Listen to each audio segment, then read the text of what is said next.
Sejam bem-vindos a mais um Cubicast. Este que vos fala é João Brito, seu host favorito, e eu tô aqui nesse teminha dark. Olha só o que eu tenho aqui, olha. Obrigado, Cinemark, por ter arrancado um rim, tá? Só pra eu comprar uma capacetinha do Darth Vader. Ele faz o barulhinho, custa $1 bilhão, mas eu não quis nem saber por quê. Tem uma nonologia, por enquanto, melhor que essa? Não tem. Tem alguma série de filmes que lançam filme quer dizer, tem uma série de filmes que lança uma série que não tem os protagonistas e é melhor que a série de filmes? Também desconheço. Se você não assistiu Andor, você não sabe o que está perdendo, tá bom? É simplesmente a melhor série que tem na Disney Plus. Só isso. Ah, vou pagar outro streaming. Vale a pena. Vale a pena você pagar só pra assistir isso. Alô, Disney Plus, se quiser patrocinar aqui, olha, a gente tá sempre disponível. Bom, eu não vim falar sobre filme. Eu sempre falo sobre filme, mas hoje eu vim falar sobre o creme de la creme do hype. Porque não tem nada mais hypado do que a gente falar sobre IA. E aí, antes que você pense, vou sair fora, os caras vão falar que IA vai resolver tudo e que eu vou perder meu emprego. Fica aí, fica tranquilo, porque se você perder seu emprego, eu vou perder o meu também, tá bom? E se você sair daqui, provavelmente eu perco o meu mais rápido. Então fica aí, manda pros seus coleguinhas já agora. E olha, vocês estão parando de curtir, de se inscrever, de dar like, de mandar pro amiguinho. Tem que fazer essa parada, tá bom? Vocês fazem com o Podpah, vocês fazem com o, sei lá, pod delas, com o que mais? Que outros pods tem, tá? Com todos. Então tem que fazer com isso aqui também. Tem que funcionar, beleza? O algoritmo tem que saber que você gosta e você tem que dar uma curtida, beleza? Sem mais delongas, eu quero apresentar o convidado de hoje. Um amigo de longa data, a gente se vê bem pouco, há bastante tempo a gente não se vê, mas ele tá muito famoso agora, tá? Cada dia mais. E a ponto do Sam Altman vir pedir conselho pra ele, tá? Então, eu quero apresentar pra vocês aqui, Alestan Alves. Conta pro mundo quem é você e aí a gente bate um papo. Fala galera, beleza? Eu sou o Alestan, criador de conteúdo, coordenador na TOTOS, né? Trabalho hoje, né? Tenho o meu trabalhinho CLT aí, não apenas de criador de conteúdo, né? Então, o meu dia a dia aí é criação de conteúdo, coordenar o time lá na TOTOS, sou coordenador de dados e IA, então falar do tema que tá no creme de la creme, né? Que o João falou, esse é meu dia a dia, né? Na empresa é meu dia a dia, mas na criação de conteúdo também, né? Então, muita coisa a gente tem feito aí de IA hoje. Tá no hype, né? Boa, boa. Bom, vamos falar além do hype, né? Inclusive, para você que está assistindo esse episódio, tem um episódio que, se eu tiver acertado aqui nas contas, é 3 para trás, tá bem? 3 ou 4, tá? Que é com o pessoal do iFood, o Luiz e a Larissa, tá? Falando de como eles estão usando IA com desenvolvimento lá, tá? Depois você pode assistir esse. Mas aqui primeiro, vamos trocar uma ideia, né? A gente sempre fala sobre comunidade aqui e tem uma nova comunidade nascendo de IA e que você faz parte, Alestan. Se você quiser contar pra gente um pouquinho qual é que é dessa comunidade e pra todo mundo ficar de olho também, poder seguir assim. Eu participo agora da comunidade nova da OpenAI, né, que é a OpenAI aí para os íntimos, né, aqui no Brasil. É uma empresa, uma startup, né, a OpenAI, todo mundo conhece, né, por conta do ChatGPT, né, todo mundo tem acesso a isso, provavelmente a galera que vê aqui o Cubicast provavelmente já tem acesso, tem usado, né, o Gemini, o ChatGPT, o Claude da Anthropic, entre outros, né, e é uma empresa bem disruptiva, né, ela basicamente iniciou toda essa era da IA nova aí, né, então antes da Google lançar utilizar o próprio paper a favor dela mesma, a OpenAI foi lá e utilizou a favor e soltou os modelos de IA generativa aí pro mundo, né, com o ChatGPT. Então eles estão criando uma comunidade nova no Brasil e aí, pela minha surpresa, recebi um convite deles para fazer parte dessa comunidade. Então é muito mais um acesso antecipado às coisas que eles estão lançando. Eu testo muito tudo que eles tentam de código, de agentes, de geração de imagem, vídeo. Então provavelmente quando lançar o Sora 2 aqui no Brasil, a gente vai receber um acesso aí antecipado para poder avisar a galera aí que me segue nas redes, né, LinkedIn, etc. Então é um pouco disso, foi uma surpresa muito gratificante para mim. Aí tem eu e mais umas 4 pessoas 5 pessoas mais ou menos. Aqui no Brasil é algo bem novo, lá fora tem bastante gente já. E eles costumam chamar as pessoas que ou são influentes na área de IA, ou que utilizam IA no dia a dia e compartilhando no LinkedIn, né? Então, eu era o único ali que era muito focado mais no Instagram, mas tinha uma galera que era focada ali em criação de conteúdo no LinkedIn, criação de conteúdo em outras redes sociais. Alguns empreendedores também que estão empreendendo, mas que compartilham conteúdo no LinkedIn. E aí eles chamaram um pouco de cada pessoa, assim, de cada criador de conteúdo, vamos dizer assim. E aí é bem legal, comunidade nova, então espero aí compartilhar bastante coisa da OpenAI aí pra vocês, nas minhas redes aí. Quem sabe voltar aqui no Cubicast e compartilhar coisas novas que eles estão lançando, eventos que eu vou conseguir também representando a empresa. Massa, que legal. Boa. Tá bom.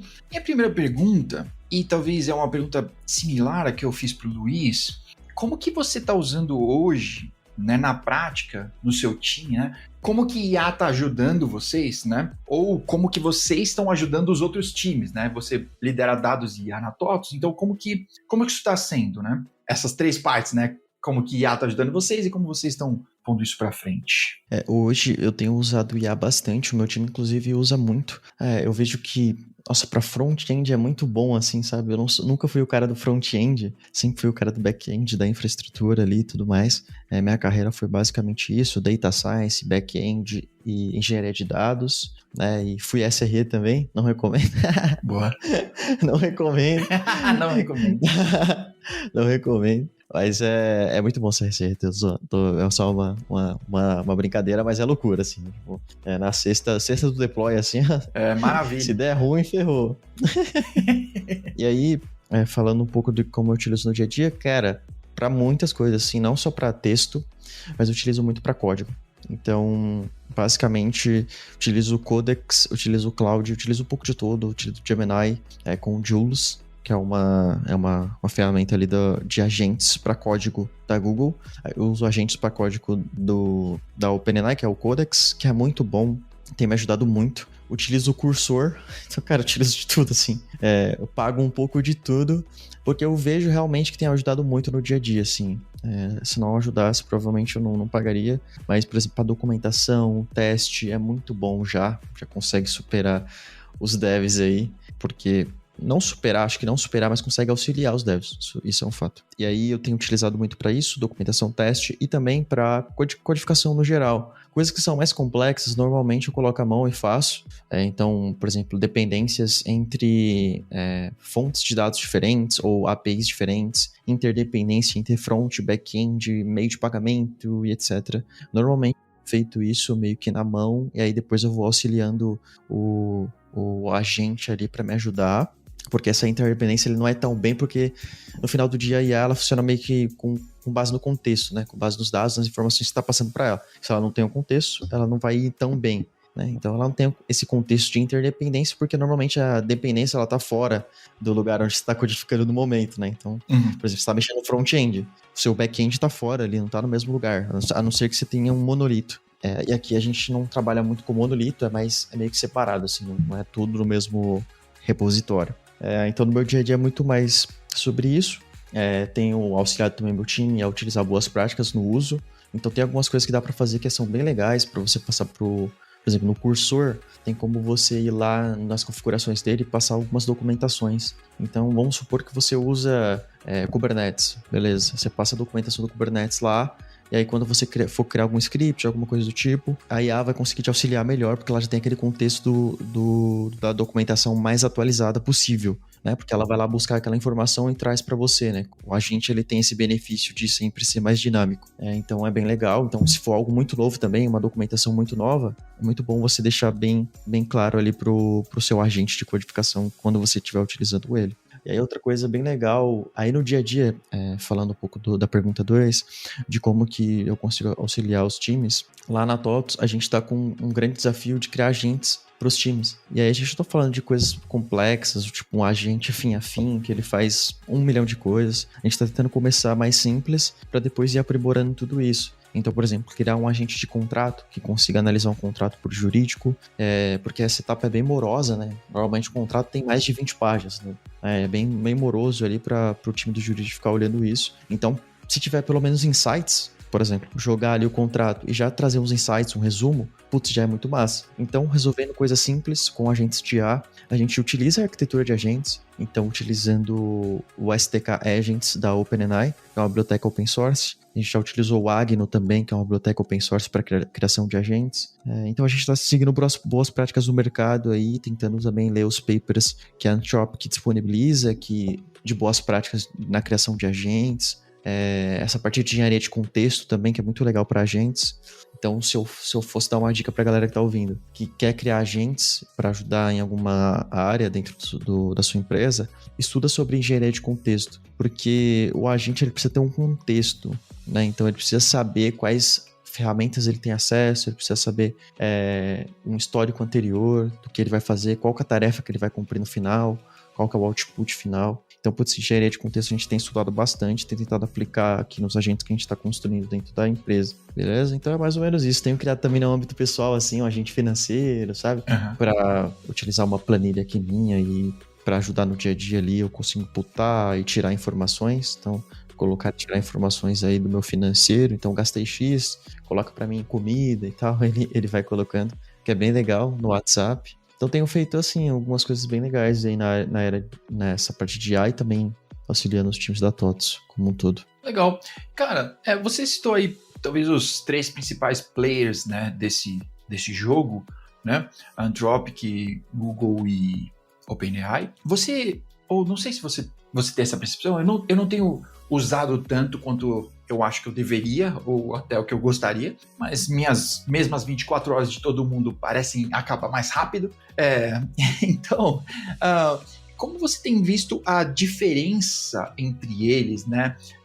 Porque eu tenho visto muita gente utilizar o Cursor ou o Claude para código, e não tanto... talvez as coisas da OpenAI, mais os tokens e isso em agente, sei lá, em alguma outra coisa. Como tem sido isso para você?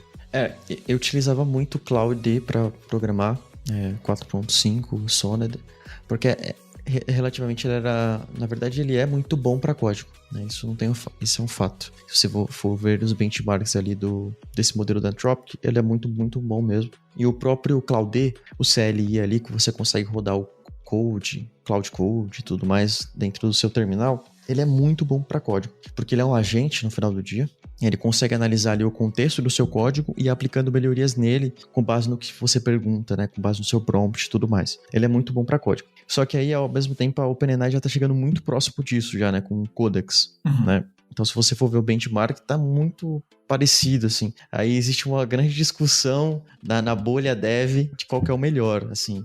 Tem bastante gente que fala, putz, eu larguei de utilizar o Cloud, agora estou utilizando o Codex porque para mim é muito bom. A própria OpenAI lançou o modelo GPT Codex, eu acho que é assim o nome, ou é Codex alguma coisa, mas tem Codex no nome, que é um modelo específico para programação. E ele tá saindo muito bem, assim.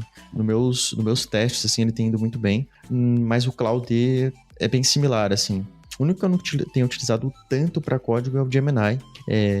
Eles tinham saído na frente.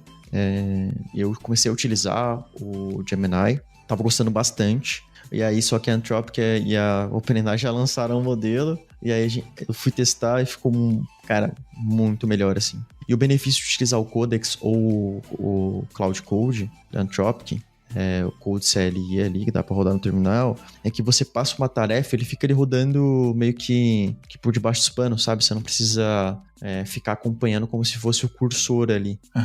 Né? Você fala para ele assim, eu quero que você conserte isso, tô com esse erro, etc, etc. E ele vai consertando ali e utilizando até o próprio navegador, né? Por exemplo, o Codex que eu utilizo no dia a dia, às vezes eu abro o navegador, até no celular mesmo, é meio bizarro, assim.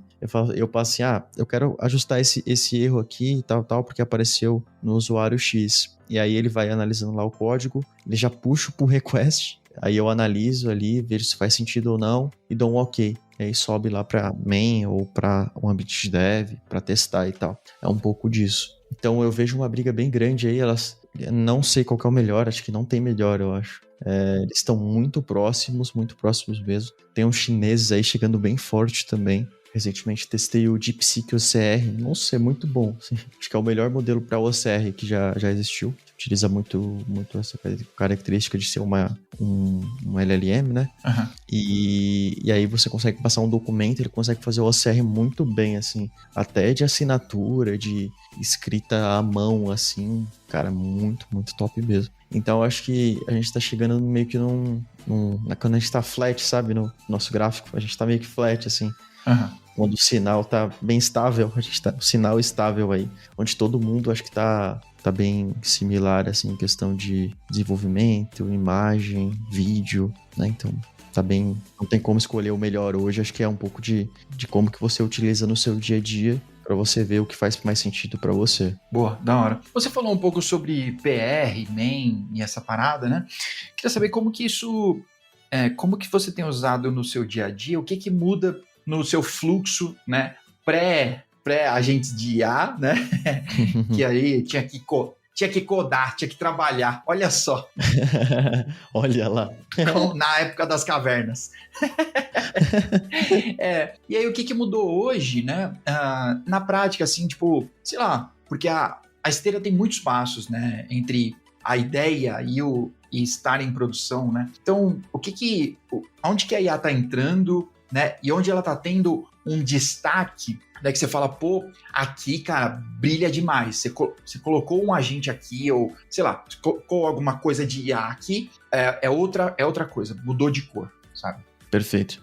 Eu tenho visto muito que no meu dia a dia, antes da era da IA e antes do ChatGPT, antes dos modelos de LLM, nossa, cara, era construir basicamente olhando Stack Overflow, Google e site russo, assim, não tinha, às vezes tem uns negócios que não tinha conserto, assim, aí você entrava site chinês, site russo, aí usava o tradutor ali para traduzir, para ver se você conseguia um auxílio. Quando eu comecei um pouco da minha carreira, eu era muito cientista de dados, e aí faltava alguém de engenharia de dados para colocar os modelos em produção, né? Sempre falta essa pessoa, que é a pessoa que é muito difícil achar no mercado, né? Uma pessoa que consiga colocar os modelos em produção. Uhum. E aí, como faltava essa pessoa, eu fui meio que aprender e tal, como colocar os modelos em produção. A gente tinha um modelo de recomendação na época de produtos. Então, por exemplo, o cara comprava alguns produtos do supermercado, que era um supermercado que a gente fazia esse modelo, e aí eu recomendava uma cesta de compras para ele, um carrinho de compras novo, assim, e aí tinha meio que recomendações para você comprar e dava uma promoção pro cara e tudo mais. Então, por exemplo, você comprava uma coxinha, algo do tipo, aí você comprava uma coxinha, uma coca, eu te recomendava um doce com base no meu estoque e tudo mais para você comprar também, e aí com isso aumentava o ticket,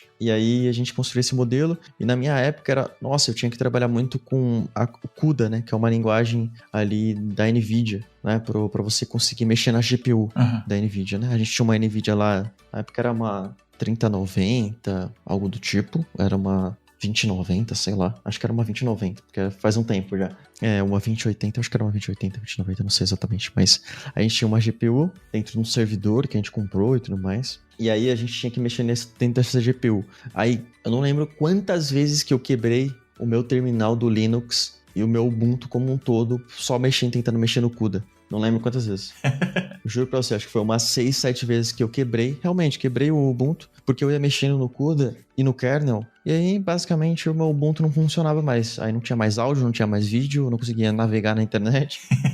E aí, pra tentar retornar tudo isso, era só site chinês e russo, assim. Não tinha ninguém mexendo no kernel na época. Hoje, provavelmente, não tem ninguém também. Pouca gente mexe com CUDA e com kernel. Não é exceção, né? E aí era uma dificuldade imensa, assim, imensa. Não sei se o GPT hoje, com certeza, não, talvez também não sairia tão bem nessas tasks, né? Que são tasks bem específicas, mas na minha época era bem difícil essa parte. E hoje com o GPT facilitou um pouco, pelo menos na pesquisa, né? Então a gente consegue pelo menos fazer um search e tudo mais, pesquisar sobre alguma informação que você queira achar na internet, né? Então a maioria já possui search. Ele consegue trazer o search, além disso, traduzir para você resumir. Então facilita muito, né? Querendo ou não, facilita demais, né, nessa parte. Então, se ele não achar a informação, ele busca. Então, putz, muito legal mesmo. E aí, falando um pouco da segunda pergunta, onde que eu acho que os modelos eles estão indo muito bem, eu tenho utilizado muito para o front-end. O front-end é meio que ele é um processo, ele não é simples, porque ainda envolve UI, UX e tudo mais, mas é algo que a comunidade como um todo já entende muito, assim. O back-end ainda existe aquela parte de performance, não que o front-end não tenha, né? Mas o back-end envolve muito performance, infraestrutura, envolve também uma parte de log, de segurança e por aí vai. O front já não tem tudo isso. Se você está construindo só o front puro, utilizando algum framework, você não vai precisar construir tudo isso que um back-end precisa, né? E tudo mais. Que são interdependências, né? O front, ele só tem as libs, as bibliotecas. Se você utilizar, por exemplo, uma UI padrão, você já consegue sair com um resultado muito legal. E é por isso que até as ferramentas tipo Lovable, Bolt.new e tal, que são ferramentas que geram um front-end para você, praticamente é só um front-end. Algumas geram back-end, mas back-end bem cru.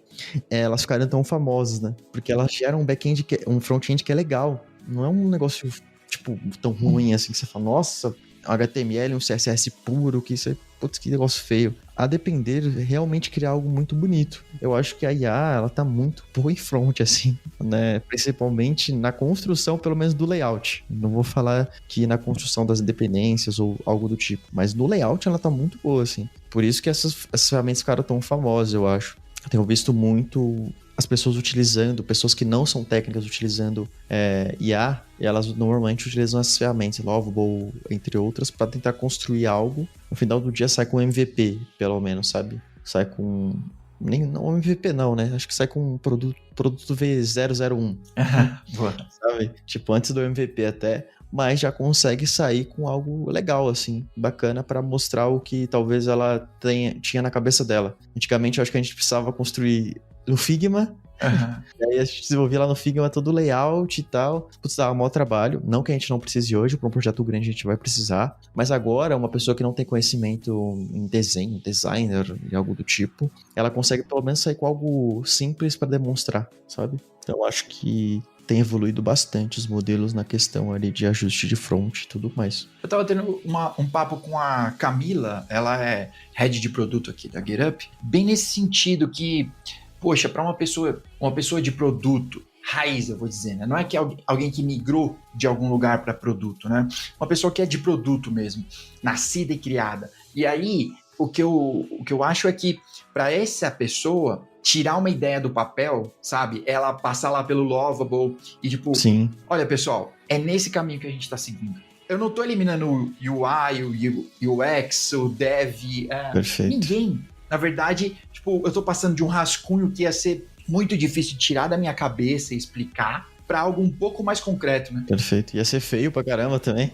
Que até o Figma não é tão simples assim de você puxar os quadradinhos ali, tá louco. E tem gente que faz chover no Figma, né? Você fala, verdade. Amigão, peraí, eu achei que o Figma era tipo o Paint, né? E o Figma faz coisas descomunais. A gente tem entrado por aqui muito no lance de segurança. Até a OpenAI lançou o Atlas, né? O navegador deles. E eu acho que a turma de segurança fica só esperando assim, né? Tipo, lance mais uma coisa que eu quero me divertir. Então, não é só sobre o Atlas, né? A minha pergunta, mas é sobre questões de segurança. Perfeito. Né? Segurança normalmente é preterida e parece que quanto mais a gente quer acelerar o passo, mais a gente decide preterir segurança. E aí, como você tem olhado para isso, né? Sendo líder e influenciador em todos os sentidos, né? Dentro da própria TOTOS, no seu trabalho e fora também, como você tem olhado para esse lance de segurança, né? Para esse aspecto de segurança, e como as IAs têm te respondido, né? Dentro desse aspecto também. Muito bom, muito boa pergunta. Hoje eu faço parte do time de governança de dados IA na TOTOS, né? Então, eu não só faço parte do... Hoje eu estou construindo meio com uma esteira de engenharia de software, né? Utilizando IA, então colocar IA nos produtos. Legal. Ou criar um produto com IA. A gente está criando produtos com agentes de IA para que sejam disponibilizados para todos os colaboradores da empresa. Mas, apesar de tudo isso, né, de estar construindo algo, eu também faço parte do time de governança de dados IA. E eu tenho o meu par, que é produção de dados IA, tenho uma líder, que é a minha par também, que ela cuida da parte de governança dos dados em si, que é essa parte de privacidade, LGPD, leis, a lei agora no Brasil que vai ter de IA e tudo mais. Tenho participado também fiz algumas contribuições ali na lei e tudo mais, mas na parte técnica, não entrei a fundo ali nas questões não técnicas da lei em si, da escrita e tudo mais, mas mais na parte técnica de conceitos, sobre o que estava escrito na lei e tudo mais, para dar minhas contribuições ali por meio da Brascom, uma instituição aqui do Brasil. E aí, falando um pouco sobre o item de segurança, eu tenho visto muito que existe formas de você conseguir ter mais segurança utilizando o LLM. Então, se você ter, por exemplo, a gente tem a parceria lá na TOS com o Gemini, né? Então a gente tem uma conta Enterprise do Gemini específica pra gente, separada do Gemini tradicional. Então, tudo que passa ali, que é a entrada da empresa, passa por esse Gemini, que tem um controle do time de segurança. Então, hoje existem algumas formas de você tratar isso. E aí, até essa questão de segurança e é algo bem complexo, né? Porque quando a gente está desenvolvendo algo muito rápido, a gente está falando de rapidez agora hoje, né?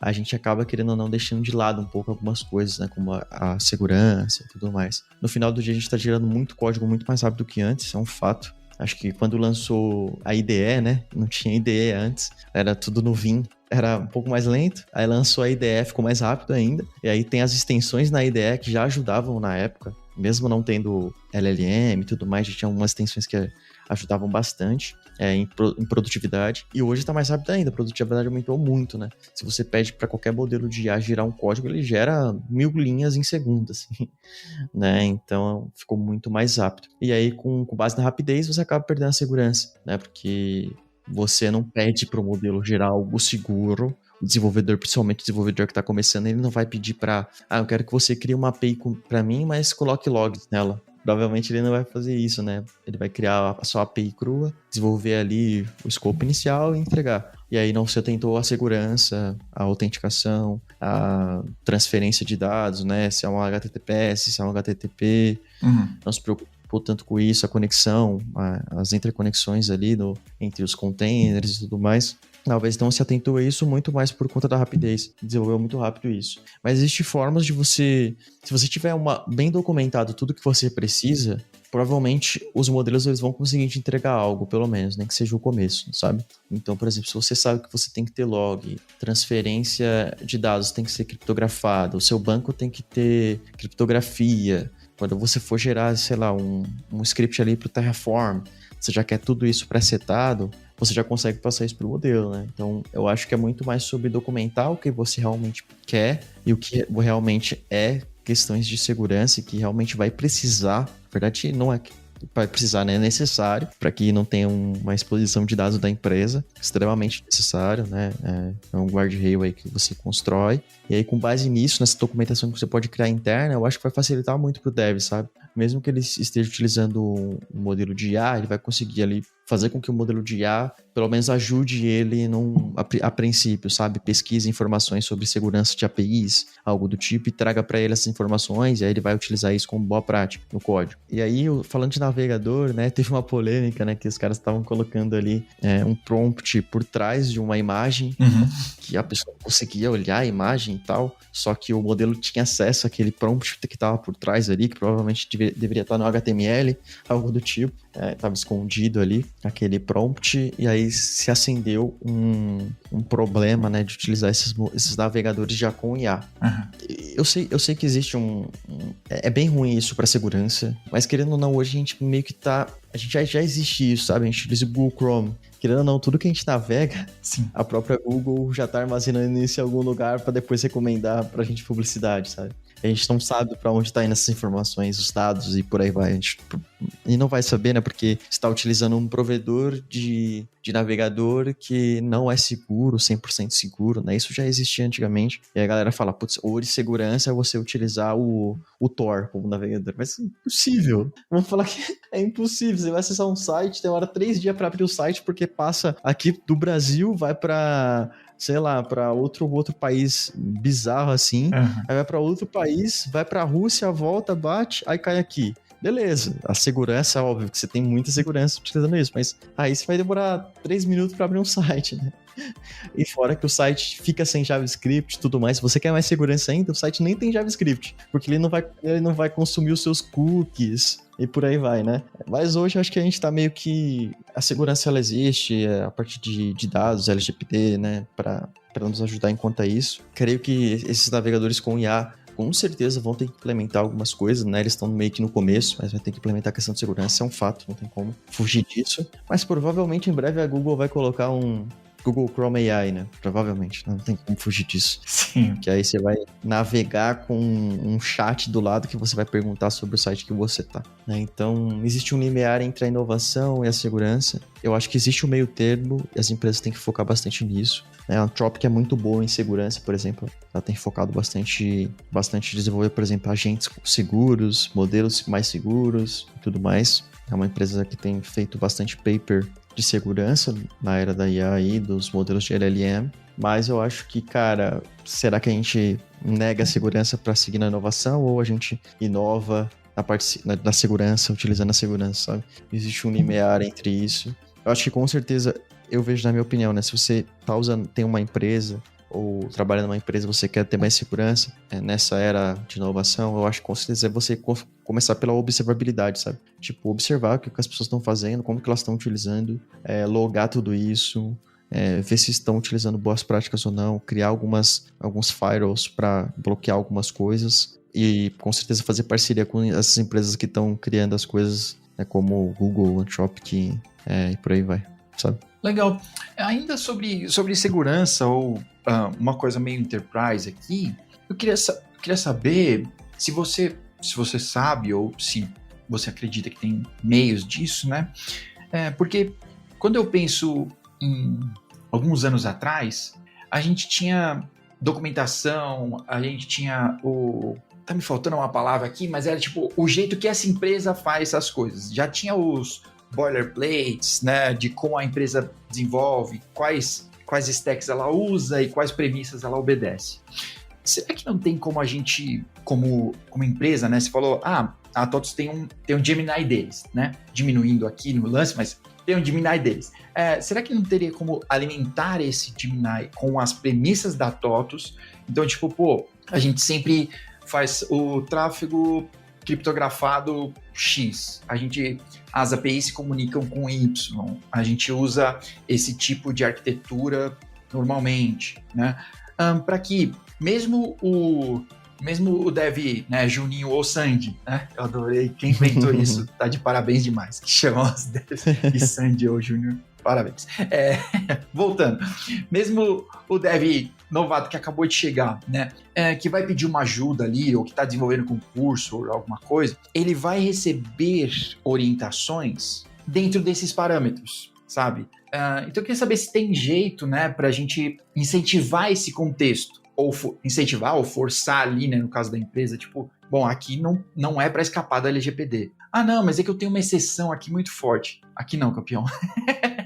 Perfeito, ótima colocação. Putz, isso eu acho que com certeza é o futuro, assim. Não sei se no Gemini existe isso, eu sei que no Cursor e no Copilot, que eu já utilizei para código, existe. Então tem como você passar uma documentação, critérios mesmo, então critérios, por exemplo, de segurança, de aplicação, o modo operante da empresa, vamos colocar assim, né? Qual stack usa, UI, etc. E aí você consegue passar essa documentação para o Copilot ou para o Cursor ali, e ele consegue entender esse contexto como um todo para te responder antes. Então é bem massa. E aí provavelmente o Gemini tem algo do tipo. Eu sei que o Gemini tem o Gems, que eles falam lá, que dá para você criar chats com prompts exclusivos. Cada usuário tem seus prompts com seus gems, que eles chamam lá, que aí você consegue utilizar um GPT não, né? Um Gemini exclusivo com um prompt seu exclusivo, que ele vai fazer alguma coisa exclusiva. Então, tipo, analisar alguma coisa, fazer um resumo de alguma coisa e tal. Então é bem massa. Só que eu acho que no Cursor e no Copilot funciona muito bem isso. Porque, querendo ou não, você está utilizando 100% o código ali, né? E aí, com base nas dependências de código mesmo, você consegue ali passar a documentação da sua empresa. Então é bem legal. A gente tem o Copilot aqui que a gente utiliza. Alguns times utilizam e tudo mais, não é a todos os times. Cursor também, então depende do time, depende da aplicação também. Mas é muito bom isso, porque dá para você passar pelo menos um GitHub, um exemplo de código, algo do tipo. A gente sempre recomenda não passar coisas que são muito específicas da empresa. Então, por exemplo, você está criando uma função de calcular. Beleza, isso daí todo mundo sabe que já existe disponível na internet. Mas aí você está criando algo que só a empresa criou. que, sei lá, faz parte da empresa mesmo, né? Como o core da empresa é um negócio específico, muito específico da empresa. Então, por exemplo, vamos supor que a OpenAI está utilizando o Gemini para programar. E aí eles estão lançando um novo agente de IA. O ideal não seria ficar passando os códigos lá desse novo agente que é da empresa específica ali, que vai ser um agente muito bom, que vai resolver muita coisa dentro de um concorrente, por exemplo, né? Não faz muito sentido. Não, mas aí eu fico pensando quanto que isso ajuda ou atrapalha, sabe? Porque eu não tô pensando se eu não tô limitando, sabe? Se eu não tô dizendo assim, que eu tô dizendo assim, eu tenho um quadrinho do Yu Yu Hakusho aqui. Então, a minha IA ia ser o Toguro 100% aqui, mas só que a empresa foi podando, e tipo, eu tenho 30% do poder aqui do que ele poderia fazer pra mim, por causa que a gente foi limitando isso. Será? Eu acho que isso é uma verdade, não sei se é uma verdade absoluta, mas é uma verdade. Quanto mais você poda, mais você limita, né? Então, eu creio muito que existe... Acho que tem que ter um limiar entre você podar os times e você liberar para que eles tenham acesso aos modelos e tudo mais. Existem algumas formas, por exemplo, dá para você ter seu próprio GPT. Né? Tem amigos meus que trabalham no Mercado Livre, por exemplo, e eles utilizam só o GPT via API, e aí eles têm o próprio GPT interno, né, com a característica do GPT e tal. Aqui um pouco a gente construiu isso lá no comecinho da nossa jornada com IA, a gente construiu isso. Então a gente pegava o modelo, construía o front em cima do modelo, e tudo que estava passando por lá, a gente logava e tinha critérios de segurança. Então a gente construiu um prompt com guardrail. Então se o cara passasse alguma coisa do tipo que a gente via que era extremamente ruim para você passar para um provedor de modelos, né? Uhum. Quem sabe ele treinar com essas informações, a gente bloqueava. Então o cara colocava lá, bloqueava antes de passar para o modelo. E aí existem algumas formas de fazer isso. Eu acho que quanto mais você poda, mais provavelmente mais vai perder o poder, igual você falou, né? Não vai ter como, assim, ter por exemplo, não tem como se liberar totalmente, né? Porque senão, igual você falou, o Júnior e a Sandy vai fazer tudo que é possível na face da Terra. Eu até vi um meme muito engraçado que o cara falou assim: acabei de descobrir com o IA como que eu consigo fazer uma rota mais rápida para os Estados Unidos. E aí a rota era reta, tá ligado? A rota era reta, assim, do avião. Uhum. Caramba. Tipo assim, é o terraplanista, né? É o terraplanista. Que a rota reta não tem como fazer, pô. Tem todo o globo, né? Tem uma curva e tal. E, tipo, também né? Quem é mais de aviação sabe que existem caminhos específicos para você ir, a rota específica para você ir, aviões passam em cima, embaixo e por aí vai. E aí era assim o meme, né? Aprendi a como reduzir 1 hora, né? Pra você chegar nos Estados Unidos e tal. E era numa linha reta, o avião indo numa linha reta. Boa, campeão. Vai dar certo. Então, acho que é isso. Acho que não pode... Tem que saber... Acho que sempre a gente vai precisar disso, né? Acho que qualquer desenvolvedor precisa entender muito bem sobre os conceitos fundamentais da programação, sabe? Quer saber como que o hardware funciona, como que a lógica de programação, o que é a lógica de programação, como que ela funciona, o que é a estrutura de dados, o que é a arquitetura, o que é a segurança, né? O que é a rede de computadores. Eu acho que sempre isso daí, com certeza, sempre vai precisar. E aí, com base nisso, se o cara é muito bom nisso, provavelmente ele não vai fazer essas cagadas, sabe? Uhum. Então, existe uma parte cultural ainda, né? É meio que os dois, assim, né? A gente libera, mas ensina, meio que isso. Ou se não ensinar, vai ter que podar o cara, né? Não adianta. Sim.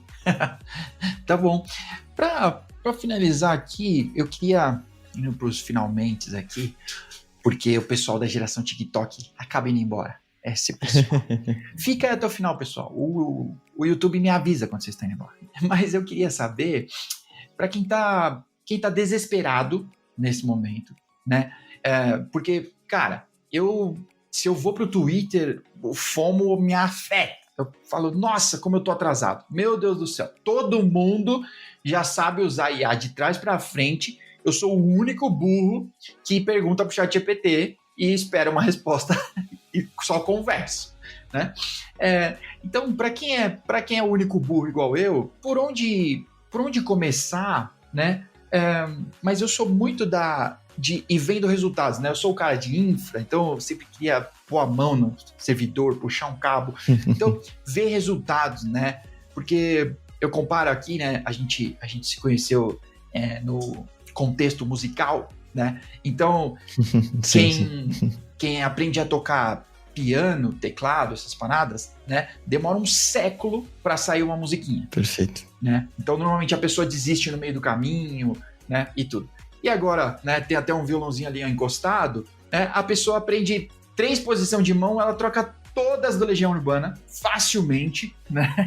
E talvez ela não sabe completamente o que ela tá fazendo, mas ela tá vendo resultados e ela tá conseguindo, sei lá, chatear o pessoal no churrasco, já tá conseguindo, né, fazer alguém ir embora porque ela vai tocar mais uma do Legião. Mas nesse paralelo aqui, né, por onde começar, como deve aí, né, para ver resultados? Acho que é muito importante você começar ali coletando resultados, né, ou utilizando ferramentas que mostrem algo, que mostra algo, né? Tipo, não adianta você fazer o código pelo código e você não teria nada que está sendo feito, né? Então, por isso que a gente comentou bastante do front-end, né? Porque o front-end, querendo ou não, você consegue ver. Você consegue ver se tá feio, se tá bonito. Uhum. Isso é normal, né? A gente consegue ver se tá bonito, se tem cor, se tem animação, e por aí vai, né?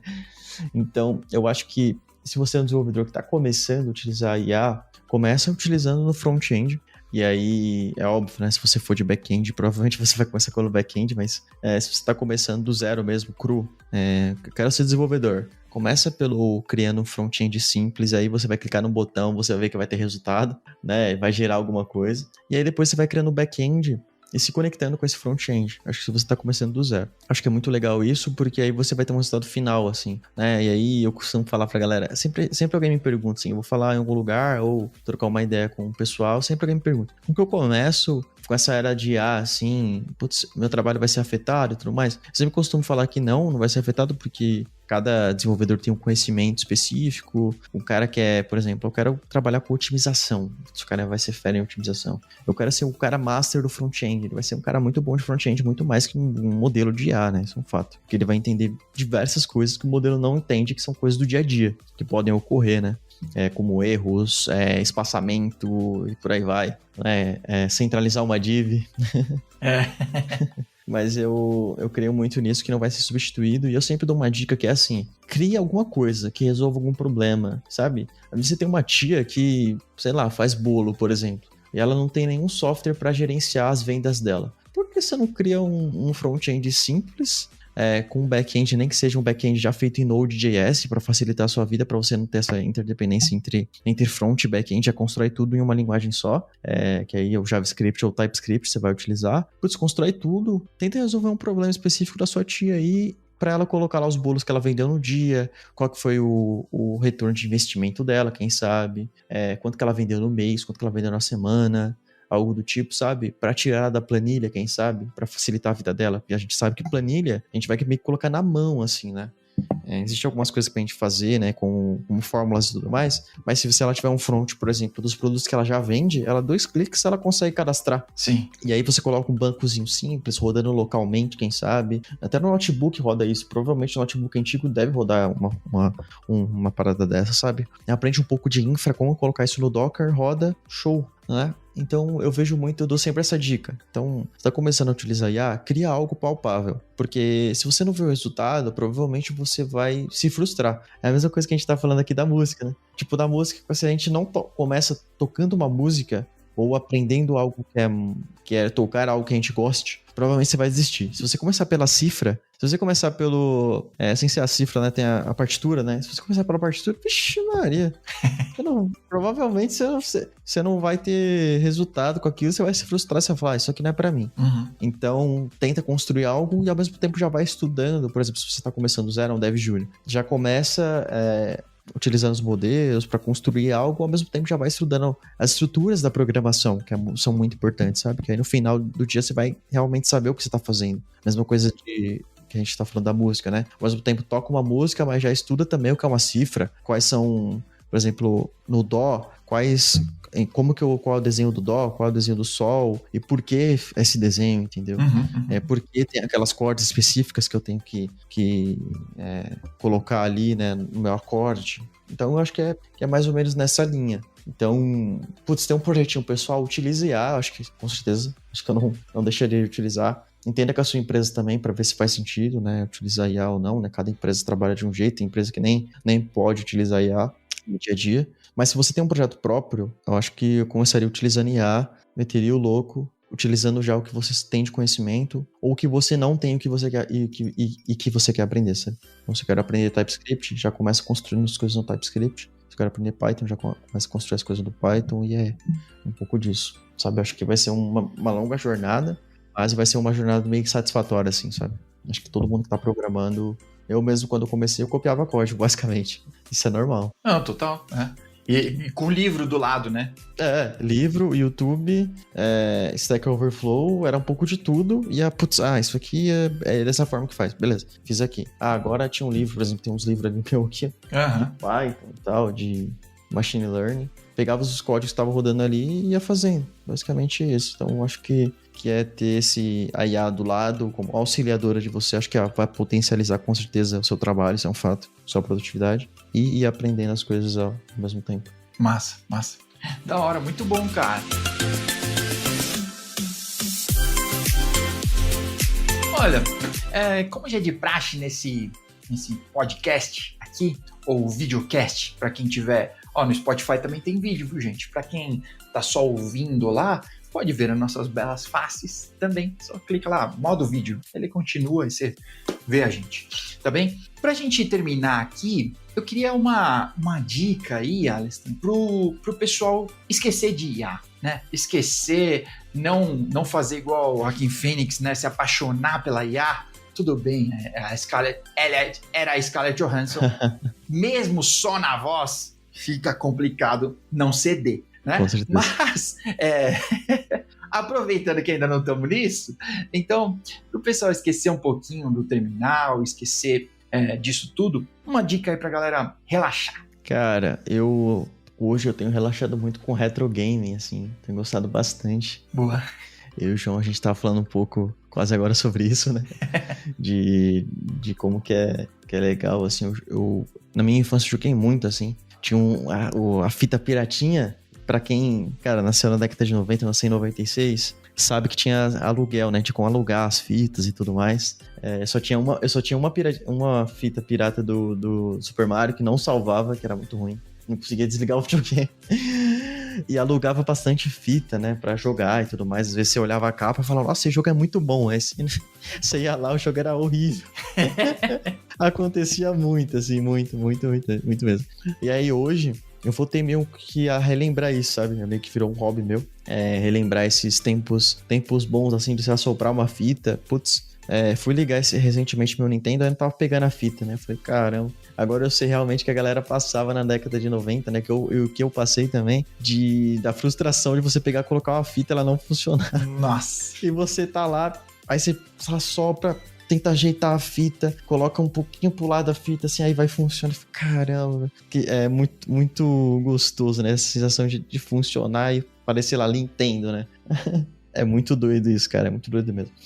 Então eu recomendo a galera aí, dos jogos aí, relembrar um pouco dos jogos antigos, como que eles foram criados, sabe? Tipo, a galera Dev aí fazia mágica. Uhum. Tipo, fazia mágica, literalmente. Tem até a galera pegou Resident Evil, acho que é o Resident Evil 1 ou 2, não sei exatamente, que era do Play 1, pegou o Resident Evil que rodava no CD, que tinha, tipo, característica de CD e tudo mais, dava pra rodar o jogo bem melhor, e portaram pro Nintendo 64, tipo, esse jogo. Tipo, tiveram que fazer uma mágica, porque um roda aí sei lá quantos kbytes, e o outro é 10 vezes menos, é tipo isso. A mágica que eles fizeram pra reduzir esse jogo é bizarro. E é um negócio muito legal, assim, que eu tenho curtido bastante no meu dia a dia. Eu jogo assim, às vezes em emulador e tudo mais, não jogo 100% no videogame, mas só a sensação de ter a fita, assim, pra mim já é um negócio bem legal. Massa, da hora. Você falou aí sobre alugar a fita, né, cara? E eu tô me lembrando quando era pirralho, porque era igual filme, né? Você alugava hoje e devolvia amanhã. Perfeito. Então você alugou, corre, joga tudo que você puder, né? Até seus pais ficarem putos. Perfeito. Vai dormir, desgraça, né? E aí tem que ir na escola no outro dia ainda. Então, tipo, putz, já... alugava na sexta, né? E devolvia na segunda. Esse era o melhor. Sim. Que aí tinha umas promoção, né? Aluga na sexta-noite, devolve só na segunda. Putz, mas aí não tem como fechar o jogo em 3 dias. Pra quem conhece Super Mario World, é um jogo grande. Exato. Literalmente, você não tinha que dormir se você quisesse fechar. Era basicamente isso, pô. Era basicamente isso. É verdade. Não tinha essa vida fácil do pessoal, né, de hoje. Que, sei lá, eu não tenho videogame faz muito tempo, mas, tipo, eu vejo às vezes a galera nos jogos muito loucos aí, tipo, 60 horas, sei lá quantas horas tem de jogo, Sim. né? E, tipo, tá bom, mas o cara levou quanto tempo isso, né? É, tipo, dá 3 passos, salva, dorme, come, É isso. dá mais 3 passos. Tá muito fácil. O save é automático, né? É diferente. Você não tem que chegar em determinado ponto pra salvar. O save já tá automático ali. É muito mais facilitado hoje. Hoje você faz download do jogo. Você nem precisa se esforçar tanto, assim. Só você tá aqui. A gente tá aqui, ó. Tô com o meu PC aqui na frente. Eu vou na Steam, faço download do jogo que saiu ontem. Sim. Beleza, começa a jogar, puxa o controle e joga. Já era. Isso tá salvando automático ainda, né? Pode crer. Mas essa nostalgia é da hora demais. É da hora demais. Muito bom, muito bom. Tá bom, cara. Queria te agradecer muito pela sua participação, pelo seu tempo aí. Gente, é uma sexta-feira à noite. Ele podia estar jogando aquele Nintendinho ali. Pra quem tá assistindo, tem um Nintendinho ali na... Olha só que bonitinho, né? Como eu demorei pra ter um Nintendinho. Pra convencer meu pai. Não, pai. Nossa, eu também. Tem um Nintendo, vai ser top. Seu filho vai ser muito mais feliz. Como se ele... nossa, vai mudar minha vida se meu filho fosse feliz, né? Tipo, moleque, vai estudar, desgraça.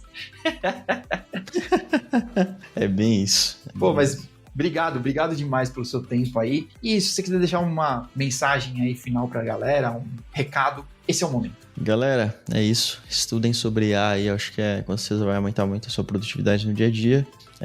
Com certeza não vai cumprir 100% do trabalho, eu acho que nem 80%, mas se ajudar em 40%, eu acho que com certeza todos nós vamos ficar pelo menos mais produtivos, né, no nosso dia a dia e sobrar mais tempo pra gente conseguir jogar nossos retro games. Boa, que esse é o intuito, né? A gente trabalhar menos. É isso. Pô, a gente fica inventando tecnologia e tá cada dia mais preso nessa desgraça. Quando é que essa curva vira e a gente se livra? Verdade. Tá? E aí, finalmente, os robozinhos podem fazer as coisas, né? Lançaram esses dias aí um robozinho que arruma a sua casa pra você. Genial. Não vejo a hora de ter isso aqui. Eu já vi que ele trombou com o espelho. Não explicaram pra ele o que é espelho. Aí ele trombou, quebrou, arregaçou tudo. Bugou, lá. né? Bugou. Pessoal, vamos se preparar aí, tá bem? Assim que tiver o pessoal que faz robô, pode me chamar, patrocina. Ou não patrocina, só me arruma um. Pode ser um velho, não tem problema. Tá? Eu não quero arrumar a casa, não quero fazer nada, na verdade. Eu também não. Não vejo a hora de ter um desse também. Nesse climinha top aí, tá bom? Que a gente se despede. Alessandra, mais uma vez, muito obrigado. Pessoal, obrigado pra você que ficou até aqui com a gente. Um abraço, a gente se vê no próximo episódio. Não esquece de mandar pro seu amiguinho e até pro seu inimiguinho. A gente se vê. Tchau!